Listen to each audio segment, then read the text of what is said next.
घर की सुख शांति के लिए हम क्या खुद यानी स्वयं वास्तु ठीक कर सकते हैं? और क्या ये बहुत सरल है या बहुत जटिल है?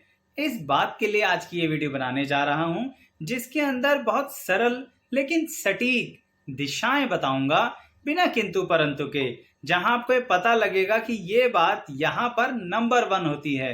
दर्शकों, कई बार हमारे मन में ऐसी शंकाएं आती हैं और बहुत सारी जानकारी होने के बाद कंफ्यूजन बढ़ जाती है कि भाई कौन सी बात बिल्कुल बेस्ट है।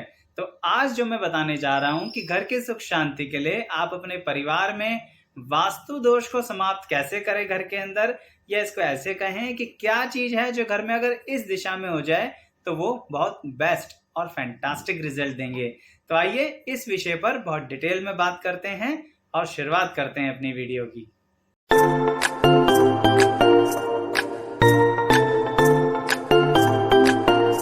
मैं एस्ट्रोलॉजर शैलेश जैन आपका अपने चैनल पर स्वागत करता हूं। दर्शकों, आज जो हम बात करेंगे उसके अंदर सबसे महत्वपूर्ण बात यह है कि घर का वास्तु क्या स्वयं पूरी तरह से ठीक किया जा सकता है। दर्शकों, पूरी तरह से ठीक किया जा सकता है ये प्रैक्टिकल लाइफ में उतना संभव तो नहीं है, लेकिन उसके अंदर फिर भी बहुत सारी संभावनाएं हैं जिसके अनुसार हम घर के अपने वास्तु को बहुत सामान्य तौर पर सही कर सकते हैं।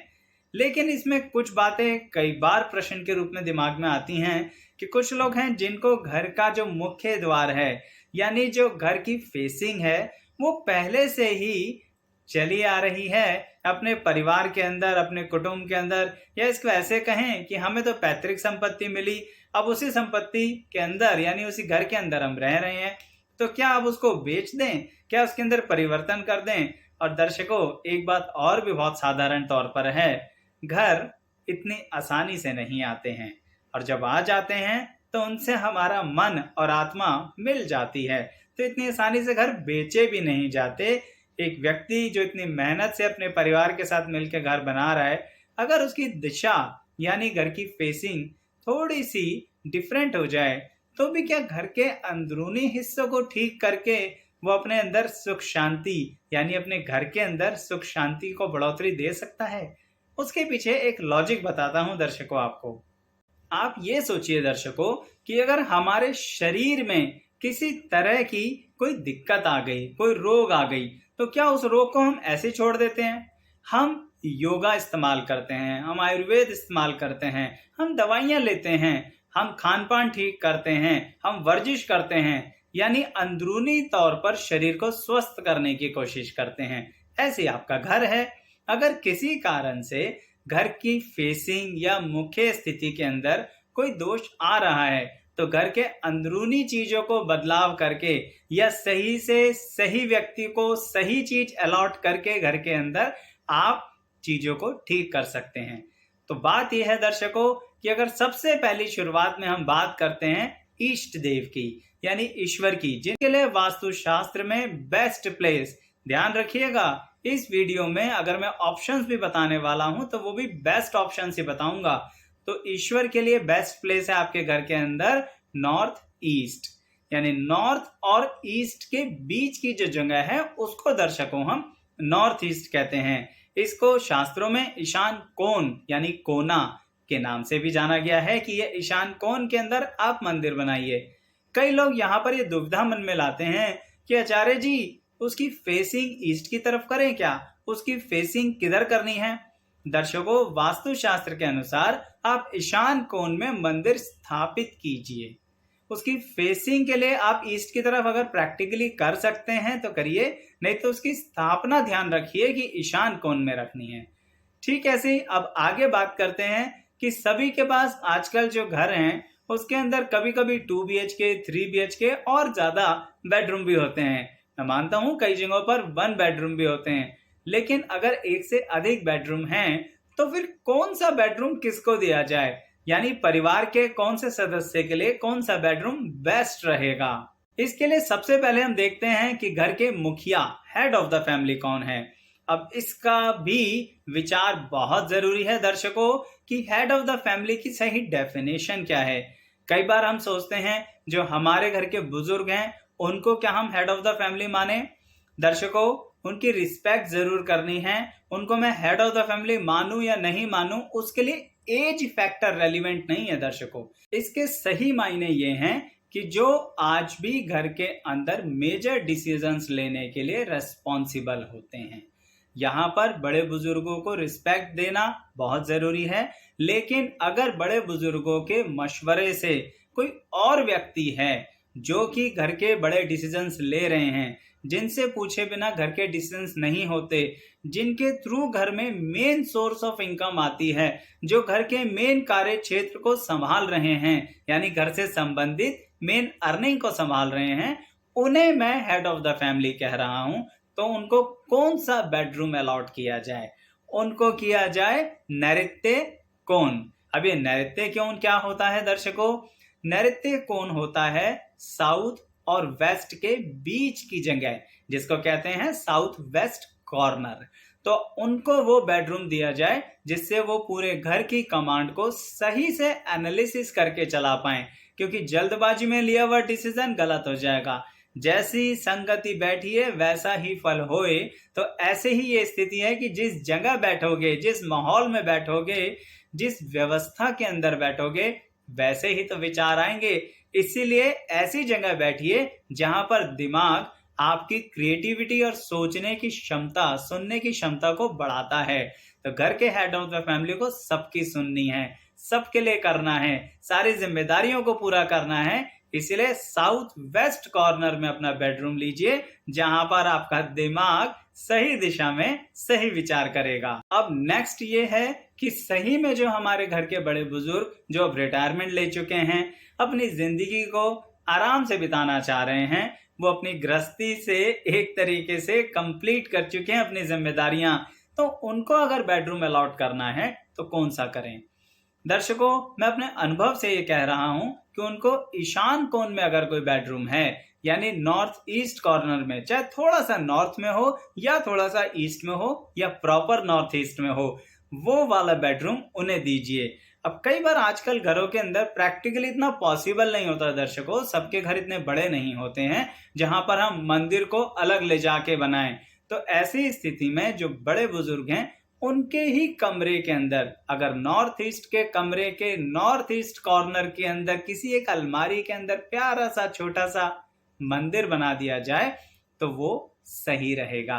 क्योंकि ये बात मान के चलिएगा कि मैं आज की इस वीडियो में खास तौर पर ये बात मान के चल रहा हूं कि कोई बड़े घरों की बातें नहीं कर रहा जो बहुत विशालकाय हैं। एक साधारण व्यक्ति सामान्य तौर पर अपने घर के अंदर क्या अलॉटमेंट करे, क्या स्थितियां करे जिससे सुख शांति बनी रहे। अब आते हैं बच्चों पर, संतान पर। अब बच्चे किसी भी उम्र के हों, अगर अभी तक वो जीवन के अंदर आपके साथ रह रहे हैं तो उनको कौन सा कमरा अलॉट करें?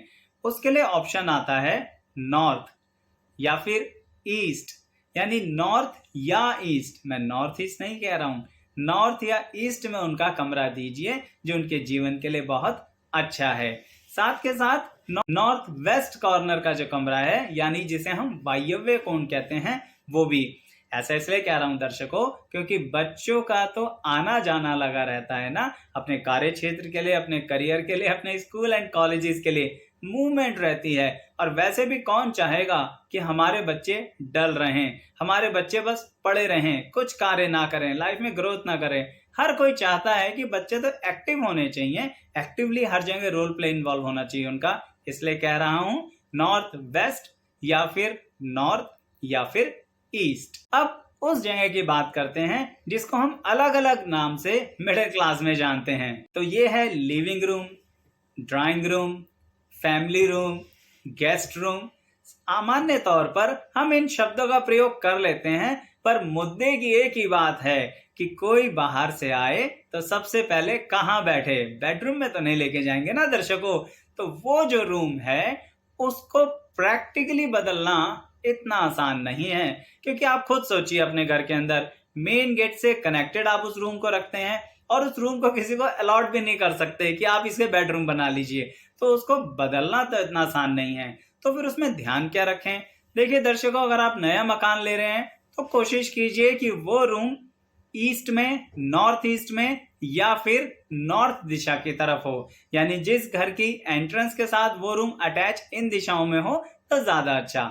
लेकिन अदरवाइज अगर इन दिशाओं में नहीं है तो भी प्रैक्टिकली रखना तो उसको वहीं पड़ेगा जहां वो है, लेकिन उसकी इंटरनल सज्जा के अनुसार आप उसे बदलाव कर सकते हैं, उसके दोष को थोड़ा कम कर सकते हैं, जो मैं अन्य वीडियो में बताऊंगा। लेकिन अगर आपका कमेंट बॉक्स में उससे संबंधित सवाल यानी कमेंट्स आएंगे तो मुझे थोड़ा आसान हो जाएगा कि सही में आप क्या जानना चाहते हैं। तो कमेंट बॉक्स में बताइएगा जरूर कि एक्चुअली में वास्तु के अंदर आप अपने घर के तौर पर सरलता से क्या और जानना चाहते हैं। लेकिन अभी बात आगे भी है दर्शकों। लोगों को घर में बेडरूम भी अलाउड कर दिया, गेस्ट आके ड्राइंग रूम में भी बैठ गए, लेकिन कुछ सामान ऐसा होता है जो हर जगह फिक्स नहीं होता। उसके लिए चाहिए एक छोटा सा स्टोर रूम। अब ये जो स्टोर रूम है ना दर्शकों, इसको आप बनाइएगा नैऋत्य कोण में, यानी कि साउथ वेस्ट में। दूसरा ऑप्शन आपके पास क्या है? साउथ के अंदर। तीसरा ऑप्शन आपके पास क्या है? वेस्ट के अंदर। एक बात मत भूलिएगा दर्शकों, इस वीडियो का मोटिव है बेस्ट दिशाएं बताना। हमेशा सबके घर में सभी जगहों पर ऐसी दिशाएं हो प्रैक्टिकली पॉसिबल नहीं होता, इसलिए वो अन्य वीडियो में बताऊंगा और वो भी आपके कमेंट अनुसार। लेकिन यहाँ बेस्ट ऑप्शंस ये 3 बनते हैं स्टोर रूम के लिए। वहां पर आप अपना पुराना सामान रख सकते हैं या रिजर्व करा हुआ सामान रख सकते हैं। तो अगली बात ये आती है कि स्नान घर और शौचालय यानी वॉशरूम्स। अब देखिए दर्शकों, ये बातें शास्त्र अनुसार देखें तो पहले तो बहुत ज्यादा दोनों चीजें अलग अलग पाई जाती थी, पर आज की भागदौड़ वाली जिंदगी और जमीन की होती हुई कमी के कारण सब जगह अटैच्ड और कंबाइंड वॉशरूम्स हैं। अब वहां पर स्नान घर को और शौचालय को अलग तो नहीं कर सकते हैं, तो इसीलिए वहां पर क्या करें दर्शकों, वहां पर आप स्नान घर और शौचालय के बीच में एक मिरर लगाइए जो कहीं ना कहीं ट्रांसपेरेंट ना हो। तो जब एक एडिशनल थोड़ी सी इन्वेस्टमेंट करेंगे तो वो दोनों चीजें अलग अलग हो गई सेम एरिया में। लेकिन फिर भी अगर कुछ लोग अलग जगहों पर बनाना चाहते हैं और उनके लिए पॉसिबल भी है तो क्या करें? स्नान घर बनाइए नॉर्थ में या ईस्ट में। साथ में शौचालय अगर आप बनाना चाहते हैं तो उसके लिए है साउथ और वेस्ट। ध्यान रखिएगा जो मैंने बोला। तो अगर अलग अलग बनाना चाहते हैं तो ये दिशाएं बेस्ट मानी जाती हैं। अब घर का सबसे महत्वपूर्ण हिस्सा जिसके बिना लाइफलाइन नहीं चलती, यानी कि खाना, भोजन, किचन। दर्शकों, शास्त्र अनुसार इसके 2 ऑप्शन हैं। फर्स्ट बेस्ट ऑप्शन है अग्नि कोण। नाम से ही समझ में आ रहा है कि जहां पर अग्नि रहती है, तो यानी अग्नि कोण। अब यह होता कौन सा है? यह होता है हमारा ईस्ट और साउथ के बीच वाली जगह, ना तो प्रॉपर ईस्ट ना प्रॉपर साउथ। तो नाम क्या रहा? साउथ ईस्ट कॉर्नर, जिसको शास्त्र अनुसार अग्नि कोण बोला गया है। तो वहां पर आप अपनी किचन बना सकते हैं, उस दिशा के अंदर सही स्थिति रहती है। लेकिन अदरवाइज सेकंड ऑप्शन क्या है? वो है वायव्य कोण, यानी जहां पर वायु की स्थिति रहती है, क्योंकि एग्जॉस्ट तो चाहिए ना किचन के अंदर, नहीं तो पूरा घर घुटन महसूस करेगा। तो इसीलिए वायव्य कोण भी सेकंड ऑप्शन में बनता है। लेकिन वायव्य कोण में एक बात ध्यान रखना दर्शकों, वायु है ना, तो घर में खर्चा बहुत ज्यादा होगा आपकी किचन के अंदर। और जिनकी किचन वायव्य कोण में है, बताइएगा जरूर क्या ऐसा हो रहा है आपके घर के अंदर? कंट्रोल करते करते भी बहुत ज्यादा खर्चा होता है किचन के अंदर। इंतजार रहेगा आपके कमेंट्स का। तो बात वायव्य कोण की हो रही थी, तो क्लैरिफाई कर दूं वायव्य कोण क्या है। वो नॉर्थ और वेस्ट के बीच की जगह है, जिसे हम बोलेंगे नॉर्थ वेस्ट कॉर्नर। तो किचन सेकंड ऑप्शन में आप वहां बना सकते हैं। अब कई बार घर के अंदर ऊपर जाने के लिए रास्ता होता है, यानी सबके यहाँ फ्लैट सिस्टम तो नहीं है ना। तो अगर ऐसा ऑप्शन है कि सीढ़ियां बनानी है, तो वो कहाँ बेस्ट रहेंगी? नैऋत्य कोण में, साउथ में या फिर वेस्ट में। कहने का तात्पर्य 3 जगह हैं, साउथ वेस्ट यानी साउथ और वेस्ट के बीच की जगह, या फिर साउथ में या फिर वेस्ट में।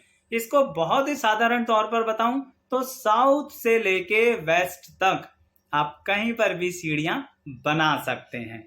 अब सीढ़ियों की दिशा का घुमाव कैसा रहे, सीढ़ियां गिनती में कितनी हो, ये बहुत सारे प्रश्न हैं। अब ये इन प्रश्नों के उत्तर मैं अवश्य दूंगा दर्शकों, लेकिन पहले मैं ये जानना चाहता हूँ कि आप सही में सरलता से क्या चाहते हैं वास्तु के बारे में जानना। तो जो भी आपकी बातें कमेंट बॉक्स में आएंगी उसके आधार पर वास्तु की अगली वीडियोस बनती चली जाएंगी और प्लेलिस्ट में ऐड होती चली जाएंगी। तो हमारी एक प्लेलिस्ट है जो वास्तु से संबंधित है, आप उसे भी जरूर देखिएगा डिस्क्रिप्शन बॉक्स में जाकर, जिसका लिंक दिया हुआ है। यहाँ तक वीडियो देखने के लिए आप सभी का धन्यवाद दर्शकों। लाइक कर लीजिए वीडियो को, साथ में अगर चैनल नहीं किया सब्सक्राइब तो वो भी कर लीजिए, और हाँ, कमेंट जरूर दीजिएगा, उससे हमें बहुत जानकारी मिलती है। एक बार फिर से आप सभी का बहुत बहुत धन्यवाद।